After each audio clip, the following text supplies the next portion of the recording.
Bonjour à tous, mon nom est François Letarte et bienvenue sur ma chaîne, le JDR Détente. C'est une chaîne consacrée aux jeux de rôle sur table. Alors, vidéoliste, je vais rebondir sur mon vidéo que j'ai faite dernier sur les elfes.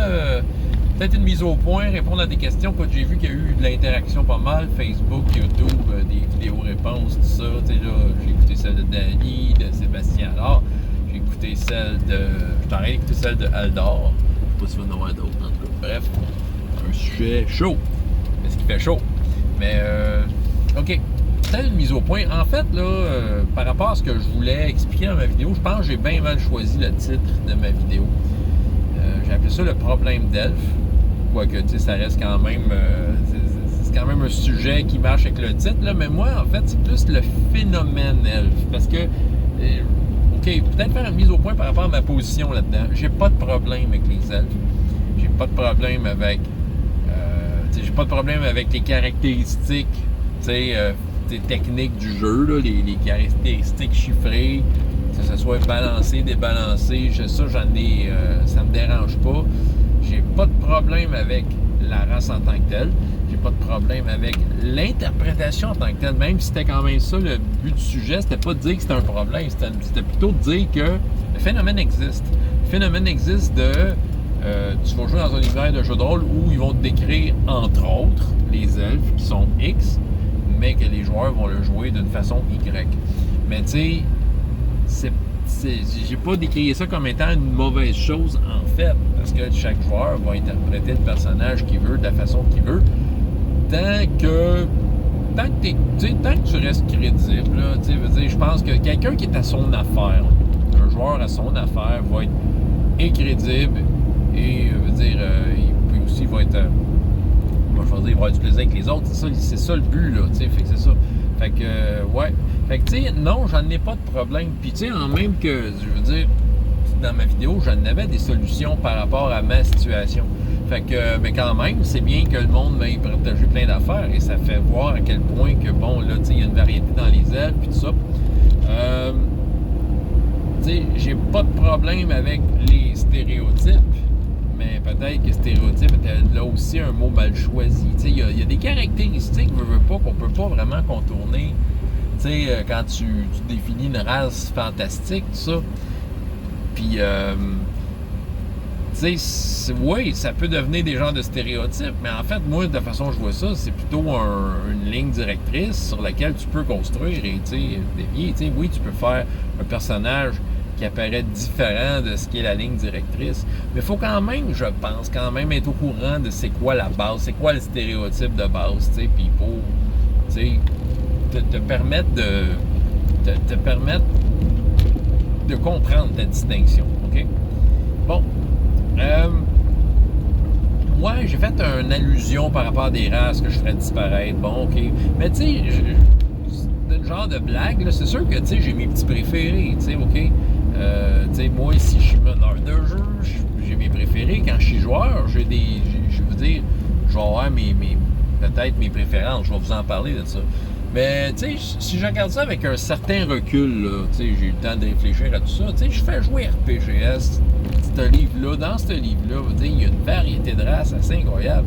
Tu sais, moi, mon défi, je me suis posé avec RPGS, c'était d'utiliser ce qu'il y avait là-dedans, tu sais. Puis, dans le fond, de construire des choses à partir de ça. Puis, tu sais, pas trop modifier ce qu'il y avait là-dedans. Juste pour le trip de voir si ça tenait la route ou de quelle façon, moi, j'arrive à faire tenir la route à tout ça. Puis, tu sais, à date, j'y arrive. Tu sais, c'est facile de relier des points entre les différents éléments. Et il y a une méchante variété de races. Tu sais, c'est pas un univers humano-centrique. Ben oui, il y en a des humains, il y en a gros, là. Mais, tu sais, je veux dire, la variété est au rendez-vous. Puis je l'accepte à bras ouverts. Tu sais, dans le groupe présentement, il y a un kobold. Jamais j'aurais pensé qu'un jour j'aurais un kobold significatif dans ma vie, mais il y en a un, tu sais. Les dernières aventures se déroulaient dans un monde d'insectes humanoïdes géants. Ben pas humanoïdes, mais tu sais, des insectes comme intelligents géants. Une race de ça. Il y avait les samaquins, des genres d'hommes-poissons. Tu sais, à partant, c'est sûr, c'est pas ma tendance naturelle qui me mène là, mais tu sais, j'ai trouvé pratique à ce moment-là, puis c'était dans ce royaume-là que ça se passait, puis tu sais, écoute, Voilà. Puis, tu sais, puis, je veux dire, l'exemple parfait du flocon de neige bien exécuté a fait partie de mes dernières aventures. Là. Phil, là, le personnage de Bruno, là, une étoile de mer géante. S'il y a bien une race bizarre, fuckée, là, ça, c'est l'extrême. Là. Ça n'existait pas avant. Là. C'est une création de Bruno. Ça sort d'un one-shot que j'ai dit oui à son projet. Puis quand il est revenu faire quelques parties avec nous autres, on l'a ramené ça à la table. Puis écoute, c'était... Tu sais, OK? Ça, c'est juste pour vous montrer à quel point que j'ai pas de problème avec les races. OK? Puis j'ai pas de problème avec la variété des races. Puis c'est ça. Ce que je disais, c'est ça. C'est que dans le fond, tu sais, la race décrite X, l'interprétation X, des fois est plus facile avec certaines races parce que nos références sont plus faciles, les stéréotypes, eh oui, ben, ils sont plus faciles à reproduire et ce qui nous fait vivre la race. Est-ce que c'est obligatoire? Absolument pas. Absolument pas. C'est pas obligatoire. OK? Parce que au-dessus de tout ça, l'affaire, la toute puissante chose qui gère ce qui se passe, c'est que c'est un jeu. Puis un jeu, ben, ça se passe avec du vrai monde autour d'une table. Le jeu de rôle est un jeu extrêmement varié, extrêmement puissant, puis que, tu sais, ça laisse place à beaucoup de possibilités, OK? Et ce qui attire les gens autour d'une table de jeu de rôle, ben, c'est pas pareil pour tout le monde. Ça va au-delà des goûts, c'est vraiment ce qui motive les gens à se rassembler autour d'une table de jeu de rôle, c'est ça. Je pense qu'en tant que groupe, en tant que meneur de jeu, en tant que co-équipier, OK, il faut comme un peu être à l'écoute de ce qui accroche les autres, puis d'en sortir le mieux. Donc, tu as le joueur qui, lui, le plus 2 dex de l'elfe, l'intéresse. Puis c'est ça, c'est sa motivation. Je veux jouer un elfe parce que c'est ça. Tandis qu'il y en a d'autres que ça va être le contraire. Ils vont plutôt s'intéresser à qui sont ces elfes et essayer de faire vivre cet elfe-là. Tu sais, en tant que meneur de jeu, c'est d'être en mesure de ramener à la même table ces deux personnes-là et de faire en sorte que le pourquoi qu'ils sont là soit mis en valeur. OK? Fait que c'est une grosse job de maître de jeu. Mais tu sais, je pense que c'est ça. Je pense que c'est juste d'être à l'écoute et de l'accepter. D'accepter le phénomène. C'est ça. C'est pas un problème. C'est un phénomène. Puis j'aurais pu dire une autre chose que elfe, là, mais c'est parce qu'il y a des elfes, il y en a tellement que je trouve que le phénomène se répétait beaucoup. Fait que c'est ça.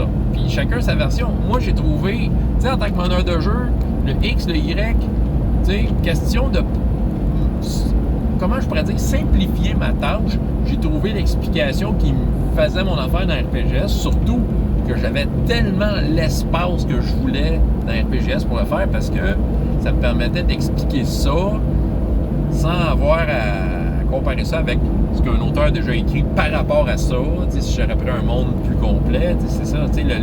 La partie incomplète était, ça me permet de créer par-dessus. Puis, ce que j'ai fait relie très bien les points de toutes sortes d'éléments et me permet de joindre l'utile et l'agréable, c'est-à-dire de prendre un élément complètement méta-jeu, c'est-à-dire comment le joueur pense interpréter une race, et ben, les différentes façons d'interpréter une même race, puis d'inclure ça dans, pourquoi pas, la façon d'être de cette race-là dans l'univers, en disant que, oui, ça se peut, l'elfe... qui a un comportement qui défait les autres. Mais oui, mais tu sais, c'est ça. Mais encore là, tu peux interpréter ton personnage comme ça. Je suis d'accord qu'on peut aller au-delà des stéréotypes, qu'on peut, tu sais, chacun des personnages a chaque personnage a sa personnalité aussi qui va au-delà de ça. Puis oui, veut pas, ils sont tous un peu humains. Ben oui, parce qu'on est des humains. L'effort supplémentaire de jouer un elfe. Ouais, mais tu sais, l'elfe, moi je considère que ça en est un. Puis tu sais, le tiefling, oui, j'ai fait une joke avec ça, mais je le mets un peu dans la même case que l'elfe, c'est-à-dire que ça s'éloigne des humains, fait que, tu sais, je pense que, tu sais, le visuel du tiefling est bien attirant pour bien du monde, c'est un diable, t'as de l'air cool, man, mais c'est ça, c'est souvent, tu sais, le joueur, ce qui va lui plaire, c'est de penser qu'il ressemble à ça, tu sais. Fait que, tu sais, se sent aller dans le profond de comment il doit se comporter, parce que c'est pas obligatoire. C'est pas obligatoire. C'est ça. Faut trouver ce qui fait résonner chacun des joueurs autour de la table. Et accepter que les différentes races peuvent être interprétées de toutes sortes de façons. Je pense qu'on peut être lousse au niveau de ce qui est acceptable. Puis je pense qu'il y a moyen de rester crédible malgré toute cette largeur-là. Maintenant, là, je vous ai parlé beaucoup de moi par rapport à meneur de jeu, mais en tant que joueur, là, c'est encore une fois dans la mise au point. Quand je suis joueur, ben, j'ai une préférence à jouer des humains, OK? Encore là, j'ai rien contre les autres races. Je pense juste que, justement, moi, ce qui m'attire autour d'une table, c'est pas le plus 2 dans quelque chose. C'est pas les statistiques sérieuses. Je check ça en dernier, moi, tu sais. Je check comme le genre de race qu'il y a. S'il y a des humains, OK, je vais probablement privilégier les humains mâles. Pourquoi? Parce que je suis un humain mâle dans la vie, OK? Ce qui fait que, tu sais, la ligne directrice, la caractéristique raciale, tu sais, j'ai pas à me poser la question, c'est quoi de vivre 1000 ans? Ou c'est quoi de vivre toute sa vie dans un souterrain? T'sais, vous comprenez, là, d'avoir ce genre de... Ou c'est quoi d'être intolérant à la lumière? C'est ça. J'ai pas à dealer avec ça, parce que je voudrais le dealer. Si tu me dis que tu joues un elfe, OK, je vais m'intéresser à l'elfe, puis je vais mettre dans mon interprétation ça. Parce que moi, c'est ça ce que je veux. C'est d'être crédible. Ouais, moi, j'ai envie que le personnage, on y croit. J'arrive autour de la table, je veux vivre une aventure à travers les yeux de ce personnage-là. Fait que check bien, tu sais, moi, ce que je veux, c'est que le monde y croit, tu sais, qu'il ait l'impression que c'est ça. Moi, c'est mon but ultime, OK? Je m'en fous du chiffre, je m'en fous d'être push dans mes stats, tu sais, c'est juste qu'on y croit. Fait que là, si je mets la race par-dessus ça, ben c'est comme un effort supplémentaire, puis vu que j'essaie d'accéder à cette forme de qualité-là, tu sais. Fait que, tu sais, en ayant humain, ben, je peux mettre mon énergie ailleurs dans mon interprétation sur c'est quoi qui fait dans la vie, c'est quoi les personnalités qu'il y a, tu sais, c'est ça. Fait que, tu sais, je vais comme performer dans autre chose que ce personnage-là a à offrir. Voilà. Fait que, tu sais, oui, c'est vrai, un elfe, ça va être un extra effort pour rendre l'elfe intéressant et crédible. Fait que oui, j'ai une préférence à jouer des humains plus à cause de ça. Mais tu sais, si tu me dis joue des races, je vais le faire. J'ai déjà fait dans le passé. J'ai joué un Itorien à Star Wars. Je me suis informé sur ce que les Itoriens étaient. Puis, tu sais, j'ai l'impression que j'offrais un Itorien au groupe. T'sais. J'ai déjà fait un B à Défi Fantastique. Petit bonhomme qui joue au baseball à la Cité des voleurs. Puis je l'ai créé à partir de la recette donnée dans le livre de base. Tu prends un monstre intelligent du livre de monstres, tu le transformes en race jouable. Puis voilà, tu sais. Fait que, puis sérieusement, j'avais l'impression que j'offrais un B au groupe. C'est ça. Ben ça, c'est ça. C'est ça qui me branche. À côté de moi, je vais avoir le gars, le joueur ou la joueuse, qui lui va m'offrir, c'est un elfe, mais il est là parce qu'il a le plus 2 en dextérité, tu sais. Tu sais, même si mathématiquement, ça ne change pas grand-chose.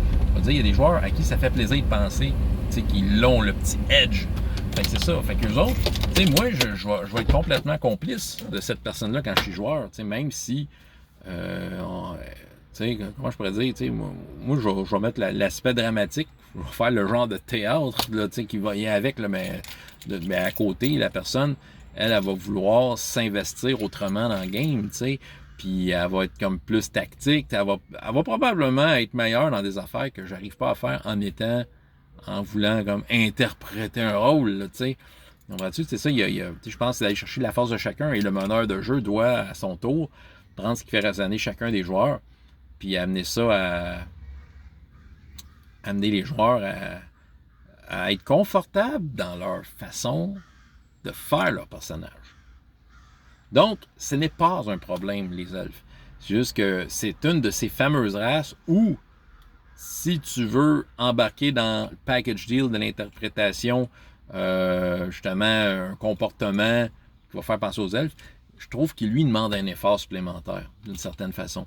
Et pour les raisons que j'ai dit dans ma dernière vidéo, contrairement aux nains, que oui, en effet, il y a des stéréotypes. OK, ben oui. Tu peux aller au-delà du stéréotype, mais tu sais, quand tu comprends le stéréotype de base, on dirait que c'est facile d'embarquer dedans parce que sont plus faciles à humaniser. Ouais, voilà. Fait que c'est ça que je vais dire. François Letarte, JDR des 30, et jusqu'à la prochaine fois. Il y a autant de plaisir dans la vie que dans les jeux. Au revoir.